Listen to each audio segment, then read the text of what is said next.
Alors, aujourd'hui, effectivement, bon, évidemment, il y a un jeu de mots dans le numérique ne sera plus une option. Dans le plus une option, si vous avez lu le petit descriptif, si vous ne l'avez pas fait, ce n'est pas un problème du tout. Plus une option parce que, en fait, on le voit, la numérisation est de plus en plus présente dans la société. C'est quasiment plus possible d'interagir avec le gouvernement, avec beaucoup d'entreprises, sans passer par une sorte d'outil numérique ou plusieurs.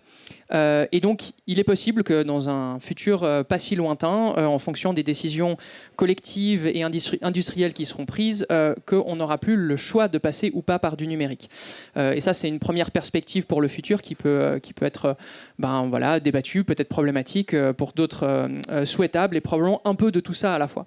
Puis en même temps, il est possible que le numérique ne sera plus une option dans le sens qu'il ne sera plus possible physiquement, matériellement, d'un point de vue éthique, de durabilité, dans un futur peut-être pas aussi proche, mais pas si lointain que ça. Et donc peut-être que le numérique, un jour, n'existera plus. Certains auteurs, autrices avancent cela, que c'est une technologie zombie qui est encore parmi nous, mais qui un jour va disparaître, et un jour qui n'est peut-être pas si lointain que ça. Voilà, donc cette intervention d'aujourd'hui, je vais parler je vais essayer de parler pendant moins de 30 minutes, comme ça on a un peu de temps pour discuter, c'était aussi le but.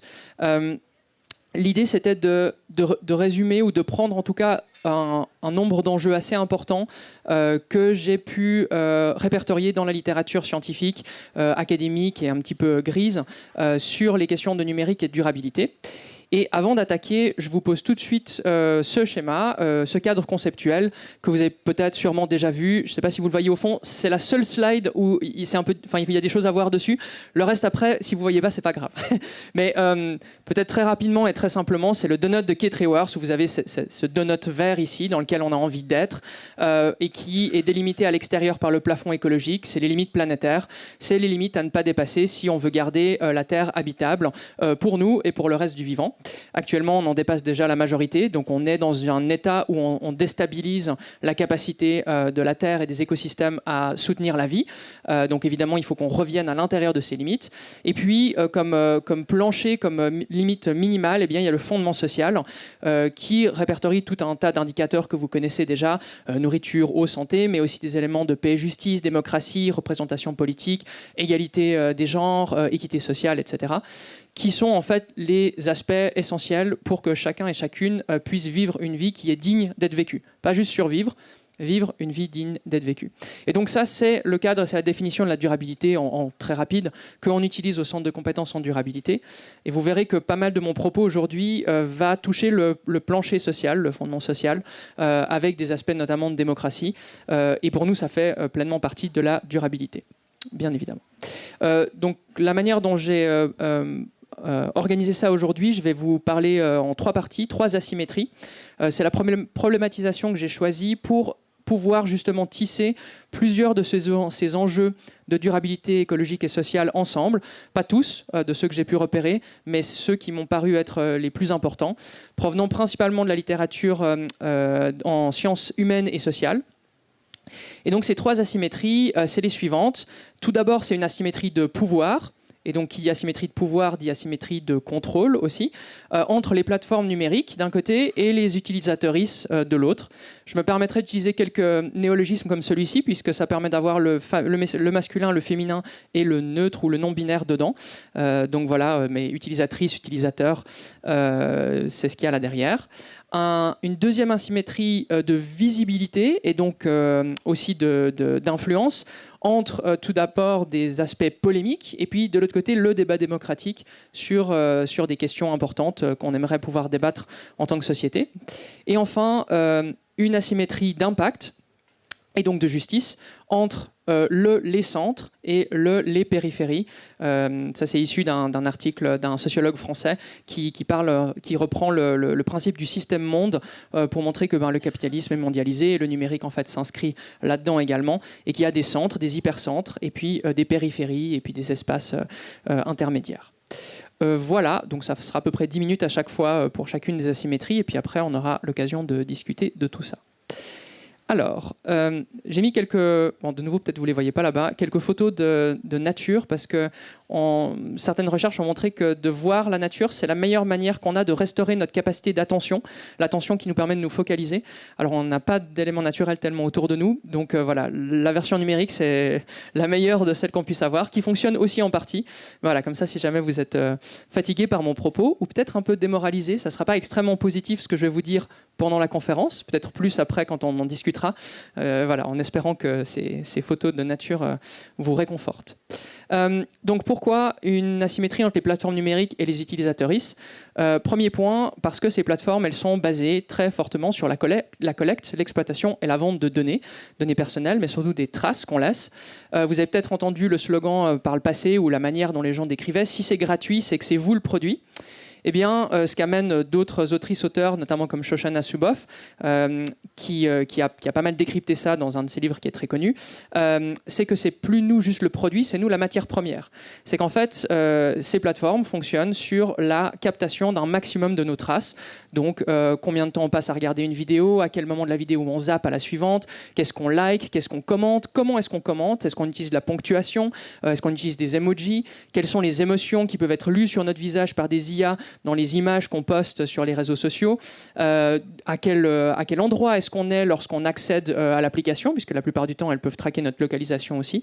Donc, tous ces éléments, en fait, absolument tout ce qui peut être extrait de nos activités en ligne vont être extraits par ces plateformes. Pourquoi ? Parce que ça leur permet de faire de la publicité ciblée. Et la publicité ciblée, c'est le modèle d'affaires majoritaire de ces plateformes. Donc ces dernières années, 80% des revenus de Google, ça venait de la publicité ciblée. Et pour Meta, qui possède Facebook, Instagram et WhatsApp, c'est plus de 95%. Donc c'est des multinationales qui sont construites sur la vente, pas de nos données. D'ailleurs, ils adorent le dire, on ne vend pas vos données. Non, on vend les prédictions de ce que vous allez faire grâce aux données qu'on collecte en masse de vos utilisations. Et donc, le premier problème, évidemment, c'est ce modèle d'affaires. Ça veut dire que c'est quand même des multinationales qui sont là pour faire un maximum de profit. C'est dans leur ADN. C'est ce que leur demandent leur board, c'est ce que leur demandent leurs investisseurs, qui, en fait, fonctionnent sur la captation d'un maximum de nos données.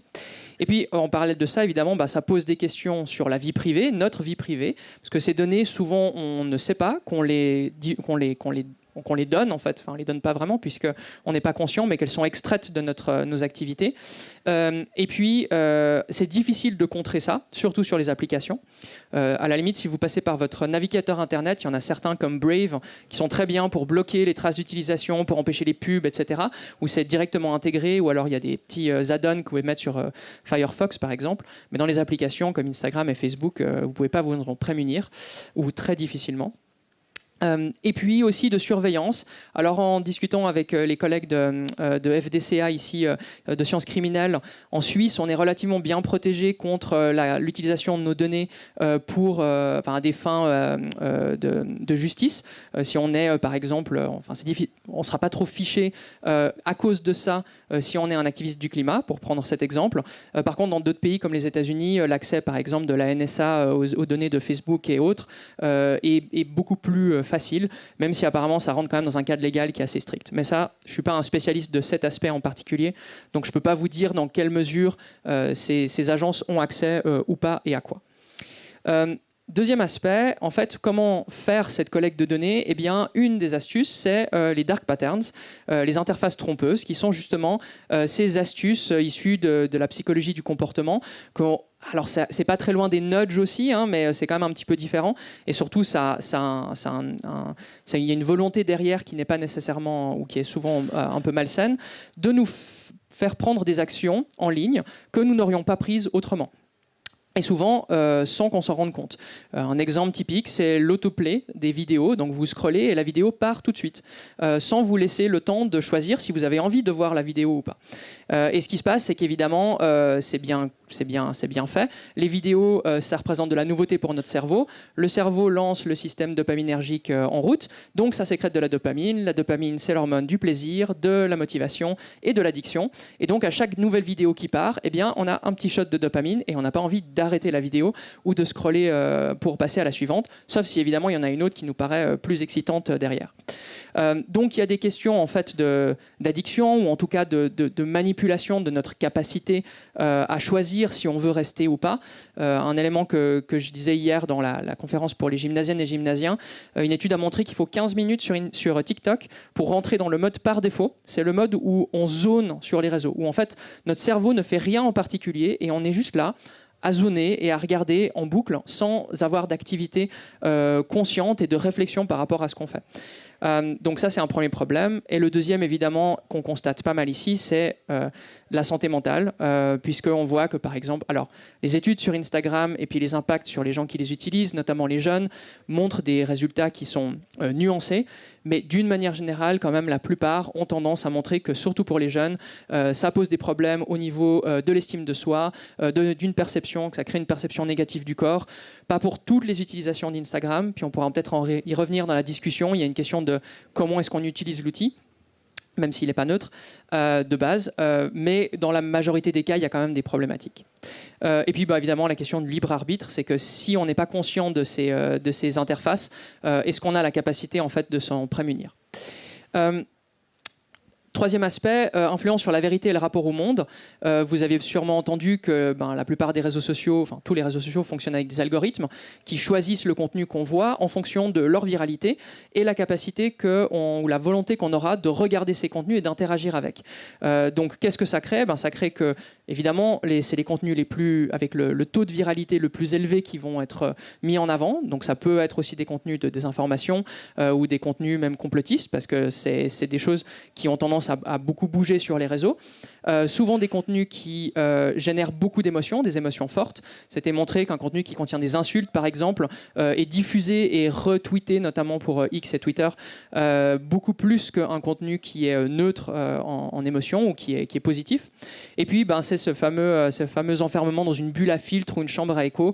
Donc, vous avez peut-être entendu parler, où en gros, on voit que du contenu avec lequel on est déjà plus ou moins d'accord. Et en fait, plus on avance, plus l'algorithme apprend de nous et plus il nous nourrit de la même chose, de ce qu'on a déjà vu en fait et ce avec quoi on est déjà d'accord. Et un des problèmes qui vient avec ça, parce qu'à la limite, si c'était que, je sais pas, une demi-heure par jour, peut-être ça serait pas un souci, c'est qu'on a quand même une permanence de l'exposition aujourd'hui qui est très importante. On passe en moyenne près de 5 heures sur nos smartphones. Alors ça dépend des pays, ça dépend des âges, mais c'est des temps très longs et beaucoup de temps sur les réseaux sociaux. Et si on compare ça avec le temps qu'on passe, par exemple, à débattre en présentiel de politique, par exemple, ou à lire des journaux plus classiques, on est probablement sur des niveaux qui sont très différents. Et dernier aspect, c'est les injustices. Effectivement, ce qu'on voit, c'est que ces algorithmes ont tendance à reproduire et amplifier les inégalités de genre, inégalités ethniques, d'appartenance, inégalités de religion, etc. Notamment parce qu'il y a une exploitation des vides juridiques. Ça, c'était le cas typique de Uber, qui est arrivé dans des zones où il n'y avait pas de législation en place pour pouvoir réglementer le service de taxi privé. Et donc, ils ont pu exploiter des populations qui étaient déjà paupérisées ou qui n'étaient pas syndiqués et qui parfois, enfin maintenant le sont toujours pas dans beaucoup d'endroits, donc en fait peuvent exploiter un peu toute la largesse juridique simplement parce que c'est plus rapide que ce que la loi arrive à se modifier.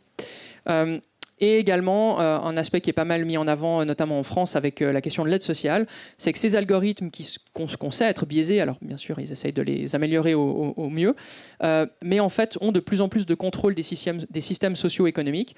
Donc, par exemple, l'attribution de l'aide sociale en France, il y a plusieurs études très intéressantes de sociologues qui montrent comment est-ce que on interagit, enfin les gens qui doivent demander l'aide sociale interagissent majoritairement avec des algorithmes et que c'est très difficile d'arriver à faire recours contre une décision qui est fausse. Parce qu'il y a quasiment plus d'humains derrière qui gèrent ça. Donc en fait, on se retrouve à être contrôlé par la machine qui a un certain nombre de biais qui sont inhérents en fait à son développement. Et enfin, dernier point là-dessus, une étude assez intéressante sur Waze, toujours par des sociologues français, montrait que en fait, ces grandes plateformes redéfinissent l'intérêt général, mais de manière hors sol. Waze, par exemple, son slogan, je le cite pas, mais c'est peu ou prou la même chose, c'est 5 minutes de moins pour rentrer chez vous chaque jour. Donc chaque jour chez vous en 5 minutes de moins.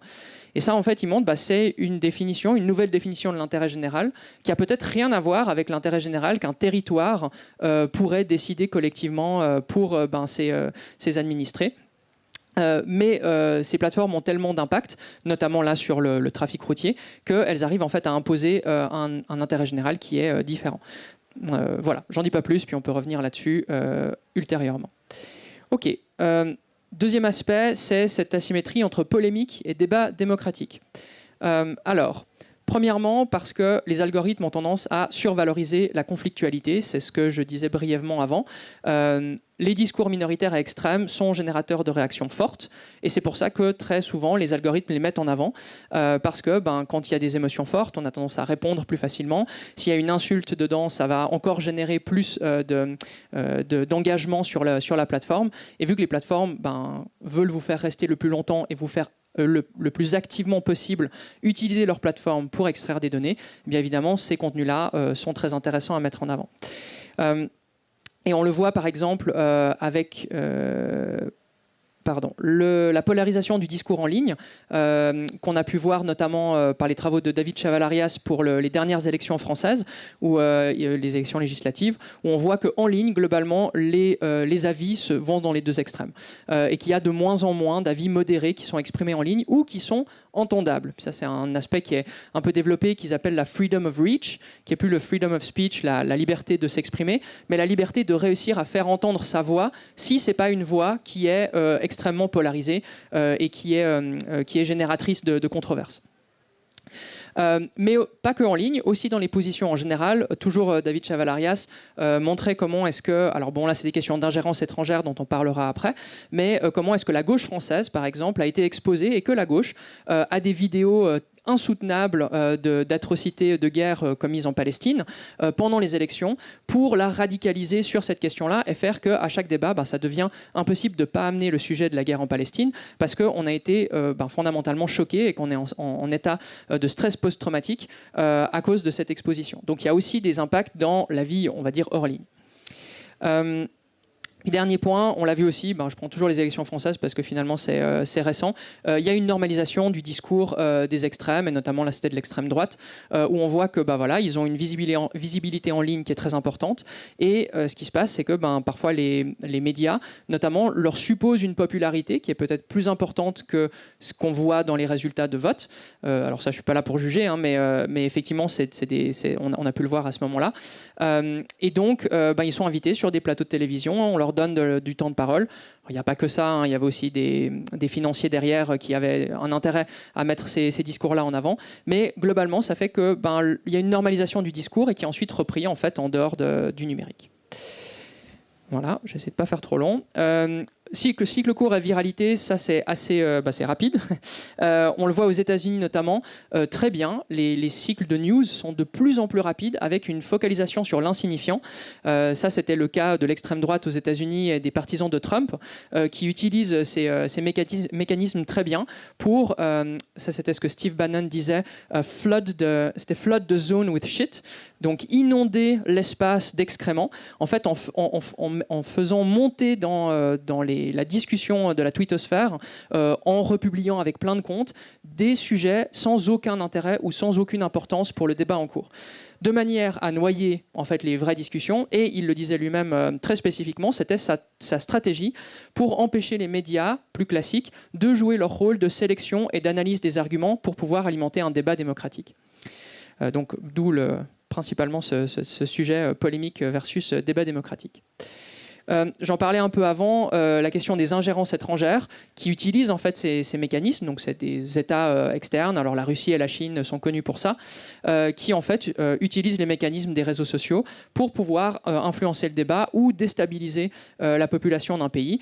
C'est l'affaire Cambridge Analytica de l'élection de Trump en 2016 qui est bien documentée, avec des populations afro-américaines qui ont reçu ce qu'on appelle des dark posts, donc des posts qu'elles seules voyaient, donc le reste de la population ne voyait pas ces posts sur Facebook, qui les incitaient à ne pas aller voter. C'était par exemple des études qui disaient de toute façon voter ça sert à rien, la démocratie elle est ailleurs, etc. Et ça a effectivement eu des impacts importants sur les taux de vote dans certaines régions et certaines populations. Et puis, un peu similaire à ce que la citation de Steve Bannon tout à l'heure, survalorisation de discours minoritaires et clivants, ce qu'on appelle l'astroturfing, eh ben, c'est cette pratique de faire flamber certains propos sur les réseaux sociaux en les retweetant avec des tas de comptes, en général qui sont faux, qui sont pilotés par des fermatrolls à l'étranger, pour faire monter tout d'un coup une problématique qui n'en est pas une. Et là spécifiquement, David Chavalarias a pu montrer que islamo-gauchisme, le terme islamo-gauchisme, en fait, il était utilisé par personne, à part une poignée de gens à l'extrême droite avant une certaine date, et puis il a été amplifié par des faux comptes de trolls russes, et il est arrivé jusque dans les médias français et jusqu'au gouvernement français, où il y a eu une enquête qui a été demandée par une membre du gouvernement français sur la potentielle tendance à l'islamo-gauchisme dans les partisans de gauche française. Donc là, on voit comment une problématique est créée quasiment de toutes pièces et amplifiée grâce à ces mécanismes. Et dernier point que certains auteurs aussi analysent, c'est le désengagement du débat sur le terrain. Alors là, je la fais courte. L'échange en ligne, il est assez facile, il peut être anonyme, il est assez confortable aussi. On peut en fait juste poster son avis et quelque part ignorer le reste, ou alors juste aller s'écharper avec des gens sur Internet. Ça n'engage à rien. On ne voit pas les gens, on n'est pas en contact, on prend quasiment aucun risque. Et en même temps, on peut avoir l'impression de faire quelque chose, de s'engager en politique, alors qu'en fait, on n'a quasiment aucun impact. Si on publie juste son avis dans son groupe de personnes qui sont déjà d'accord avec nous, ça va sûrement faire changer personne d'avis. Et justement, certaines personnes, en fait, certains analystes montrent que, notamment dans le militantisme et dans la politique, eh ben, ça a peut-être tendance à siphonner en fait la motivation, la volonté des gens de s'investir dans un débat démocratique. Je ne dis pas forcément s'investir en politique dans un parti, mais en tout cas dans le débat, en le plaçant en ligne, là où en fait ça n'est qu'une chambre à écho. Voilà, dernière asymétrie. Entre les centres et les périphéries. Je vais les mettre directement au pluriel parce que en fait, c'est difficile d'en avoir qu'un seul. Là, le sociologue en question, Sébastien Broca, lui, s'intéresse spécifiquement à la Silicon Valley, qu'il considère comme étant l'hypercentre de ces problématiques, puisqu'évidemment, la majorité des outils numériques, des plateformes, sont aujourd'hui soit développés là-bas, soit possédés par des entreprises qui sont là-bas. Waze, qui vient d'Israël, a été racheté par Google, donc de toute façon, maintenant, c'est un peu les mêmes qui les possèdent et qui les dirigent. Alors, vous êtes peut-être déjà au courant de ces aspects-là, mais je les remets brièvement sur le tapis. Des impacts environnementaux, bien évidemment, qui sont en fait externalisés dans les périphéries, qui sont délocalisés dans les périphéries. Donc, que ça soit des pollutions locales dans les pays du Sud, des pollutions de l'air, des pollutions de l'eau, des pollutions du sol, principalement par l'industrie minière, parce que globalement, on ne sait pas vraiment miner les minerais qu'il nous faut, enfin le métal, les terres rares, différemment que ce qui a été fait ces 100 dernières années. On fait un gros trou, on sort la roche, on la casse, on la traite avec des produits acides, puis ensuite on laisse des lacs à ciel ouvert acides, avec des digues qui finissent par se rompre. Alors il y a des propositions qui sont faites notamment pour une mine qui est en débat d'ouverture en France, de faire tout ça sous terre, de faire des gros trous sous terre et de tout remettre sous terre, un peu à la manière des déchets nucléaires. Bon, voilà, on peut en discuter. Je ne suis pas sûr que ça soit nécessairement beaucoup mieux. Mais aussi le traitement des déchets, ça vous avez sûrement entendu parler, avec les problèmes de traitement des déchets avec de l'acide aussi qui pollue les sols et l'eau, et la production de semi-conducteurs qui utilisent beaucoup d'eau, et ça va être aussi dans l'un des prochains points, l'utilisation des ressources vitales, mais qui a besoin d'eau très pure et qui a tendance à, lorsqu'il y a des accidents, mais les accidents ont tendance à arriver quand même assez régulièrement, à faire des relâchements de produits acides de nouveau et toxiques dans les eaux. Destruction de biodiversité, bon bah ça, l'industrie minière aussi, c'est probablement un des principaux, une des principales problématiques, de nouveau pour cette accaparation des terres et puis destruction des écosystèmes locaux. Appropriation des ressources vitales, je le mentionnais avec l'eau, mais aussi avec les terres. On le voit aussi de plus en plus avec les centres de données qui ont besoin de beaucoup d'eau. Alors l'eau peut être sale, entre guillemets, mais souvent ces centres de données sont placés dans des pays et dans des régions où il y a déjà des tensions autour de l'eau, et donc il y a des tensions qui se créent de plus en plus avec les populations locales, pas forcément pour de l'eau seulement pour boire, mais aussi pour pouvoir faire de l'agriculture. Et ça vient aussi avec l'accaparement des terres arables. Et puis, émissions de gaz à effet de serre, ça, je ne vous fais pas le détail. Je pense que vous savez probablement que la production de nos terminaux crée une quantité conséquente de gaz à effet de serre. Et c'est surtout leur production dans les pays du Sud qui génère ça. Évidemment, ces impacts sociaux, ces impacts environnementaux, ils ont leurs équivalents et leurs pendants sociaux, avec des problèmes de santé physique et mentale et exploitation. Alors, de nouveau, dans l'industrie minière, Célia Izoard, qui est journaliste en France, a été visiter il y a quelques années, elle en parle dans son livre, une mine en Espagne. Donc, c'est en Europe. Hein, on peut s'imaginer que les lois sont bien faites. Et puis, elle voit que les conditions de travail ne sont pas du tout acceptables et les conditions écologiques autour non plus. Les usines de production aussi, vous avez peut-être entendu parler de Foxconn qui produit pour Apple, avec les problèmes des gens qui se suicidaient, donc ils ont mis des filets pour empêcher que les gens puissent mourir. C'est pas tout le monde, je suis allé visiter Foxconn, j'ai parlé avec des gens qui étaient autour. Dans certaines situations particulières, lorsqu'on a le choix de faire ça que 2 ans et puis de partir ensuite, ça peut être très lucratif, mais pour les gens qui sont bloqués là à vie parce que ils n'ont pas vraiment d'autres possibilités, vous pouvez imaginer ce que c'est que de travailler quasiment dans une prison industrielle. Et le problème, en fait, c'est pas forcément que c'est pire que d'autres industries comme le textile, selon moi, c'est que c'est très complexe et ce sera très difficile à relocaliser ici. Faire un t-shirt de manière éthique au Portugal, on sait le faire, il n'y a pas de problème. Faire du coton bio qui est plus ou moins bon pour les terres, on sait le faire aussi. Faire des semi-conducteurs en Europe, on ne sait pas faire. Il y a quelques pays dans le monde qui le font à part Taïwan, mais sinon c'est tout. Et c'est un gros problème géopolitique que des nations très puissantes essayent de régler avec assez peu de succès pour l'instant. Je vais sauter sur 2-3 aspects, mais je vais passer aux injustices intergénérationnelles. Ça, c'est assez intéressant parce que justement, ce sociologue que je mentionnais avant, qui développe cet aspect de centre-périphérie pour le numérique, le fait aussi dans un aspect pas seulement géographique, mais temporel. En disant, en fait, le futur, c'est aussi une périphérie de notre activité présente, puisque les impacts écologiques, mais aussi les impacts sociaux comme le lock-in technologique, donc toutes les technologies qu'on adopte aujourd'hui, dont il sera très difficile de se départir dans le futur et de refaire autrement, en fait, c'est un coût qu'on est en train de reporter vers le futur. Après, on peut aussi imaginer qu'il y a un certain nombre de bénéfices, ça c'est à discuter, mais en tout cas, il y aura un certain nombre de problématiques qui vont devoir être traitées par les générations futures si on continue en fait à les développer maintenant. Et dernier point, qui est sur le numérique comme moteur du capitalisme. Effectivement, dans cette analyse aussi, en fait, ce sociologue reprend le numérique à l'aune des différentes phases du capitalisme. Et pour lui, le capitalisme numérique, ça représente la 3e phase du cycle américain d'accumulation capitaliste. Et pour lui, ainsi que d'autres auteurs, le numérique, il est vraiment au cœur du capitalisme moderne. C'est la clé de voûte de l'industrie. Parce que ça dynamise la productivité partout où on en met.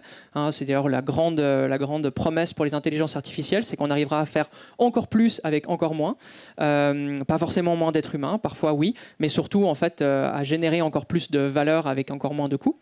Ça nous permet de délocaliser et donc d'avoir des coûts qui sont très faibles, puisque c'est plus facile de gérer une chaîne de valeur lorsqu'elle est numérique ou numérisée que lorsqu'on devait le faire avec des téléphones. Je pense que Hugo va parler tout à l'heure des boucles de rétroaction, effet d'usage, effet d'offre. Mais voilà, le numérique appelle plus de numérique. Donc plus il y a de numérique, plus il y a de numérique. Et il est aussi ancré dans des narratifs avec un temps de vie très court. Il faut toujours quelque chose de nouveau, quelque chose de plus rapide, quelque chose de différent. Et de nouveau, l'intelligence artificielle, c'est là du pain béni pour les producteurs de smartphones, comme la 5G l'a été à l'époque.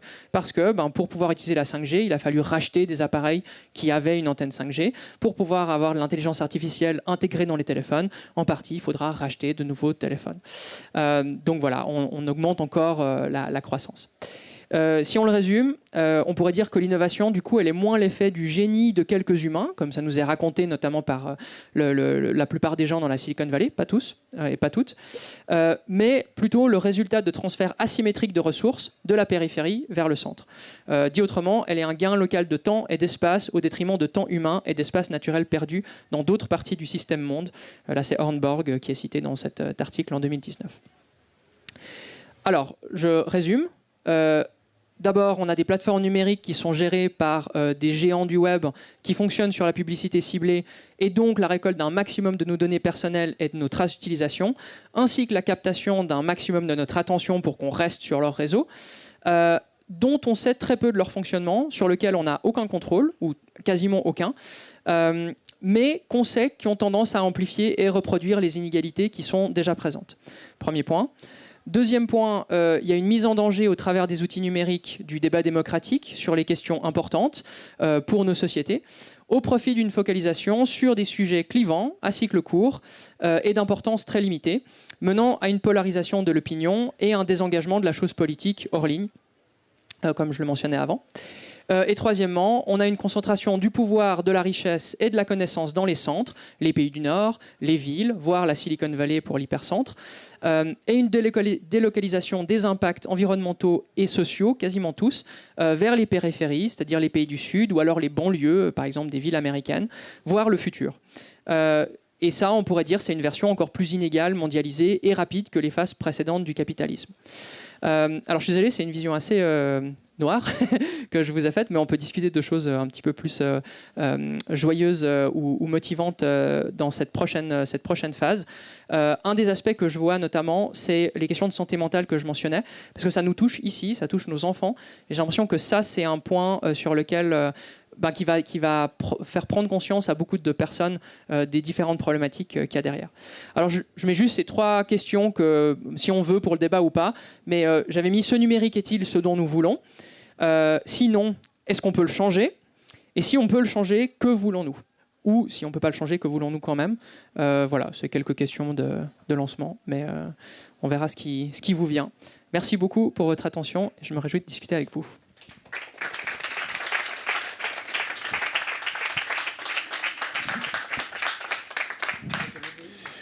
Merci infiniment, Johan, pour cette conférence extrêmement riche, extrêmement éclairante. Y a-t-il des questions pour notre conférencier, Johan Recordon? Quelqu'un veut rebondir peut-être sur l'une de ces trois propositions de Johan? Pas encore. C'est toujours la première question la plus difficile. Stéphanie Pahu. Oui, pardon, on va vous passer un micro, comme ça on peut avoir dans la captation, du petit temps de délai. Il y a plein de points qui étaient vraiment intéressants. Les trois questions, elles me plaisent bien, surtout avec le quand même à la fin. Moi, je m'interroge sur la place que vous faites au consentement dans toutes ces considérations. Oui. Parce qu'on a parlé de responsabilité, on a parlé d'autres valeurs ou d'autres notions, mais je ne crois pas que j'ai entendu le terme de consentement. Et ça m'intéresserait bien d'entendre parler du consentement numérique. Si on considère que le consentement, c'est un sentir avec, c'est compliqué de parler de consentement numérique, parce que vraiment, on peut sentir avec quand on est dans ces espaces-là. Donc voilà, ça m'intéresserait beaucoup de vous entendre sur ce sujet. Je vous remercie pour la question. Alors c'est vrai que j'ai pas utilisé le mot consentement. Je pense que j'essayais d'y faire référence. En fait, je vais rester debout comme ça, je vous vois. J'essayais d'y faire référence quand je parlais des traces numériques qui sont captées par les plateformes, où, en fait, effectivement, c'est soit avec notre consentement, mais biaisé, parce qu'on n'a pas le choix d'accepter une politique de confidentialité. Enfin, ce fameux très long texte où il faut dire oui si on veut utiliser le service. Ou alors on ne sait pas exactement qu'est-ce qu'on accepte, ou alors on n'a pas du tout en fait la capacité ou pas d'accepter. Maintenant, on peut au moins refuser les cookies depuis l'Europe grâce aux lois qui ont été mises en place. C'est un tout petit pas dans la bonne direction. Après, votre question, elle va quand même plus loin avec cette question du sentir. On en parlait un peu hier, en fait, parce que j'ai terminé mon propos pour les gymnasiennes et gymnasiens justement sur le fait de revenir dans le sentir, en disant que c'est pas que le monde numérique, il n'est pas réel, c'est que c'est un peu une sorte d'ersatz du monde réel. Alors Alain Damasio disait ce matin, en fait, sans nos prothèses numériques, on n'arrive plus à sentir le réel, et on a besoin du numérique comme médiation pour pouvoir sentir le réel. L'exemple que j'ai en tête, qui me parle, j'espère qu'il est juste, c'est effectivement de prendre un selfie ou une photo de quelque chose qu'on voit, d'un coucher de soleil par exemple, comme pour se justifier ou être sûr qu'en fait c'est réel et qu'on l'a bien vécu.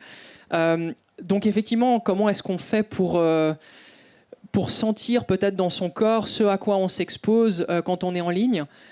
Je pense que ça va être une question très compliquée à résoudre dans les années à venir, parce que déjà intellectuellement, on n'a pas la possibilité en fait forcément de le choisir.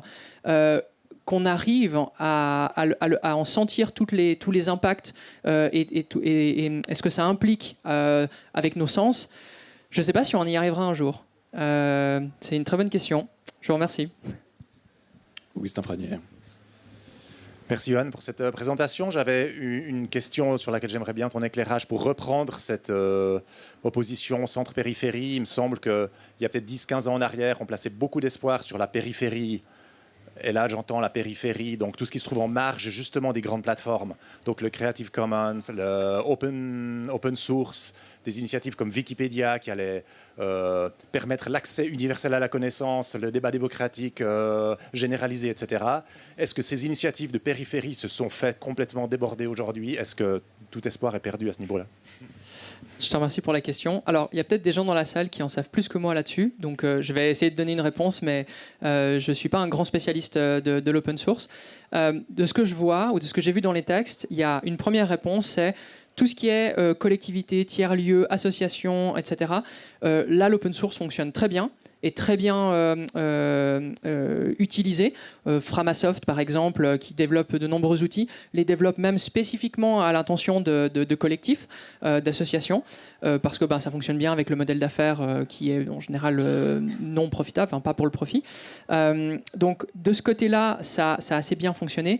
Il me semble que dans le numérique en général, alors le chiffre que j'ai en tête, sûrement qu'il faudrait vérifier parce que c'était une étude et puis c'est toujours difficile de donner des chiffres là-dessus, 85% du web ou des activités en ligne seraient en fait gérées par les GAFAM, globalement, Google, Amazon, Facebook, Apple et Microsoft, auxquels on peut rajouter peut-être maintenant quelques autres, dont un certain nombre de géants chinois. Donc il me semble que de ce côté-là, ça s'est fait en fait noyer. Il y a même certains auteurs et autrices qui vont plus loin en montrant que certains codes open source, vu qu'ils sont open source, peuvent être utilisés par divers acteurs et actrices et qui sont utilisés à des fins qui sont complètement différentes des leurs. Par exemple, pour piloter des drones de guerre. Ça a l'air d'être un exemple concret qui a été démontré où effectivement il y a une partie de code source à l'intérieur. Je sais qu'il y a toute une partie en fait du champ de penseuses et penseurs du numérique qui croient beaucoup dans l'open source et ça va un peu avec la low-tech aussi. J'ai l'impression que c'est clairement un futur qu'il ne faut pas mettre de côté parce que ça serait une potentialité pour pouvoir avoir un numérique qui est durable. Durable, je ne vais peut-être pas utiliser ce mot-là, mais en tout cas en partie soutenable et beaucoup moins impactant que ce qu'on a aujourd'hui. Par contre, j'ai l'impression que pour l'instant, on voit que ce n'est pas du tout le chemin qui a été pris.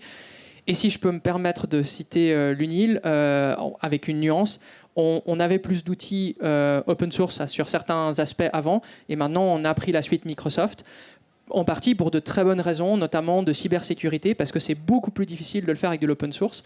Et en parlant avec des personnes de l'UNIL qui sont spécialistes de ça, estiment qu'il faut 2 fois plus de personnel technique pour pouvoir faire tourner de l'open source avec les mêmes la même qualité, pas les mêmes qualités, mais avec les mêmes possibilités que si on prend un logiciel propriétaire et qu'on paye une licence.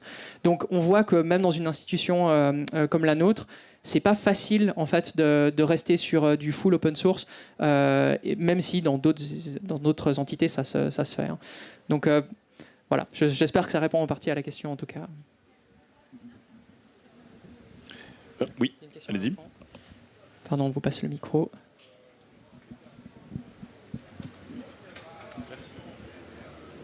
Oui, je voulais vous poser une question. Vous parliez d'une polarisation du discours. Vous faisiez principalement référence à la politique via le numérique, justement. Et puis, peut-être en réfléchissant à la chose de manière un peu méta, si j'ose dire, certains points de vue sur le numérique lui-même sont peut-être, on va dire, pro-numérique à l'excès, peut-être motivés par des intérêts capitalistes. Et de l'autre côté, j'ai l'impression qu'en écoutant certains discours comme le vôtre aujourd'hui, on peut, à l'inverse, être très précautionneux par rapport à ça et puis vouloir revenir un peu en arrière. Donc, est-ce qu'il y a un effet un peu de mise en abîme sur la question où la question du numérique et de son évolution elle-même est en train de créer une polarisation avec des pro-numériques, des anti-numériques et puis qu'on ne sait pas trop vers quoi on se dirige là au milieu? Je vous remercie pour la question, très intéressante. Bon, déjà, alors, mon propos aujourd'hui, sachez que la manière dont j'ai pris cette conférence, c'était de faire un tour des enjeux du numérique. Et des enjeux, du coup, plutôt des aspects, des impacts négatifs du numérique, et pas une vision nuancée de, OK, bah, il y a ça qui est bien, puis ça qui est moins bien. Effectivement, d'autres auteurs, que je n'ai pas cités forcément ici, mais comme Stefan Grumbach, lui parle d'une montée en parallèle du numérique et des questions environnementales et de la crise environnementale, en disant que ce n'est pas une coïncidence, en fait, ça va de pair, c'est-à-dire qu'il va nous falloir de plus en plus d'outils numériques pour pouvoir estimer ce qui est en train de se passer dans le monde et monitorer en fait l'état du monde pour pouvoir prendre des décisions en fait très rapidement lorsqu'il y a une catastrophe, enfin un événement climatique extrême qui va venir. Donc il y a aussi des autrices et auteurs qui essayent de faire une balance, pas en disant il y a des aspects positifs, des aspects négatifs, parce que ça, j'ai l'impression que quand on va dans des réflexions critiques, c'est pas vraiment fait parce que tout ce qui a été mis en avant comme bénéfice du numérique, de réduction d'émissions de gaz à effet de serre, de réduction d'énergie, etc., ça s'est avéré ne pas se réaliser. Donc ce que l'industrie a mis en avant en fait n'a pas fonctionné pour différentes raisons, mais simplement parce que souvent le numérique vient se mettre en parallèle de tout ce qu'on avait déjà avant et qu'on le fait en plus. Donc, par contre, il y a des réflexions nuancées sur dans quelle mesure en fait on a besoin du numérique, dans quelle mesure on ne peut pas s'en départir, versus les aspects que je viens de citer qui sont problématiques. Maintenant, pour répondre spécifiquement à votre question, j'ai l'impression que quand même, dans la Silicon Valley, oui, il y a clairement une polarisation. On le voit avec des mouvements qui s'appellent e-hack, e-accélération, donc en gros qui disent il faut foncer à fond les ballons sans se poser aucune question sur l'IA, parce que l'IA, en fait, va résoudre tous nos problèmes à un certain moment. Et ces gens-là le disent de manière très sérieuse, et je pense que certaines personnes délirent peut-être un peu, mais d'autres sont probablement très sincères dans leurs propos, en disant bah oui, il faut passer un certain nombre de caps, et puis une fois que ces caps seront passés, on va pouvoir en fait régler des grandes problématiques et l'IA va s'autoréguler. Bon, on a vu dans d'autres domaines que ça fonctionnait pas forcément très bien ce genre de discours. Et donc vu qu'il y a en fait une polarisation de ce côté-là, j'ai l'impression qu'il y a des discours de dénumérisation, les décablés par exemple ou Écran Total en France, en fait ont des discours qui sont bien à l'opposé et je pense en partie pour contrebalancer ça. Est-ce que c'est généré par le numérique aussi ? On peut se poser la question. Moi, sur mon flux LinkedIn, je vois que des versions technocritiques du numérique. Je vois très peu de techno-optimistes. Il y en a un seul, ces 2 dernières années. Un seul contenu que j'ai vu qui était clairement techno-optimiste, qui venait de l'EPFL. C'est sûrement pour ça que je l'ai vu, parce que c'était proche géographiquement. Donc on peut aussi supposer qu'il y a une polarisation qui se fait là. J'espère que ce n'est pas le cas de ce que j'ai partagé aujourd'hui, puisque c'est des recherches qui sont faites en dehors des réseaux sociaux. Donc a priori, voilà, je recherche avec des mots-clés, mais en essayant d'avoir une vision un petit peu nuancée. J'espère que ça répond à votre question, en tout cas en partie. Merci. Et peut-être du coup, parce qu'on touche gentiment à la fin de la conférence, mais pour finir sur une note positive, espérons pas trop utopique, parce que finalement tu n'as pas vraiment répondu à la question qui était implicite dans le titre de ta conférence. Lorsque le numérique ne sera plus une option, qu'est-ce qu'il faut faire ? Parce qu'il me semble que l'ensemble alors ça rejoint par contre les 2 peut-être dernières questions de ta liste ici. Que faire lorsque le numérique ne sera plus ? Est-ce qu'on peut véritablement changer ? Qu'est-ce qu'on veut pour améliorer, effectivement, pour essayer d'éviter la dérive de l'ensemble des problèmes que tu as très très bien présenté. Je te remercie. Alors, il y a une très bonne conférence demain de Alexandre Monin, qui est un peu le spécialiste justement du décommissionnement, de qu'est-ce qu'on va faire en fait de ce qu'il appelle ces communs négatifs. Donc ces communs, c'est des choses qu'on possède de manière commune ou collective, en tout cas en partie, parce que les entreprises privées sont peut-être quand même moins collectives, même si elles nous impactent collectivement. Mais elles ont un coût en fait, elles nous coûtent quelque chose et elles vont nous impacter de plus en plus. Et donc qu'est-ce qu'on en fait ? Moi j'ai l'impression quand même, bon après c'est juste mon avis, que tout de même, dans des questions d'auto-limitation, de décision collective, et donc ça revient un petit peu à la question de l'open source, de la low-tech, les fameuses technologies conviviales de Ivan Illich. Alors pour le numérique, de faire du convivial, c'est quand même pas facile, hein, parce que pour avoir juste là de quoi projeter et que plus ou moins chacun soit capable de comprendre comment le programme fonctionne, je pense que ça va être compliqué.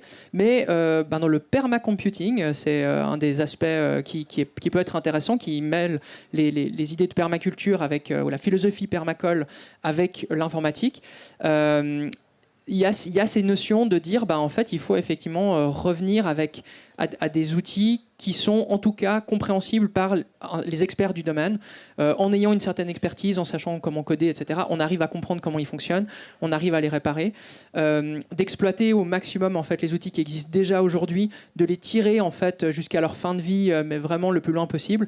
L'exemple qui était donné, c'était les processeurs avec de multiples cœurs, et que si certains cœurs arrêtent de fonctionner, que sûrement on arrive encore à les faire fonctionner sur les cœurs restants, et qu'il faudra le faire jusqu'à que le dernier cœur s'éteigne de chacun des processeurs qu'il y a sur Terre. Donc, je ne sais pas comment on fait cette transition exactement d'abandon d'une partie du numérique. En dehors de, en tout cas, il y a certaines décisions qu'il faut qu'on prenne, d'utiliser de l'IA générationnelle avec des modèles de langage énormes pour globalement avoir des recherches Google un peu optimisées ou juste pour converser parce que c'est marrant. Probablement que ça, il ne faut pas qu'on continue de le faire. Et comment on va faire face au problème que c'est financé en masse par notamment les financiers de la Silicon Valley, toujours un peu les mêmes, mais il n'y a pas que. Ça, je ne sais pas. L'avenir sera peut-être permacole même au niveau du numérique. En Exactement. tout cas, c'est une possibilité. Merci beaucoup encore une fois, Yoann Recordon, pour ton. Merci beaucoup à vous. Merci Colin.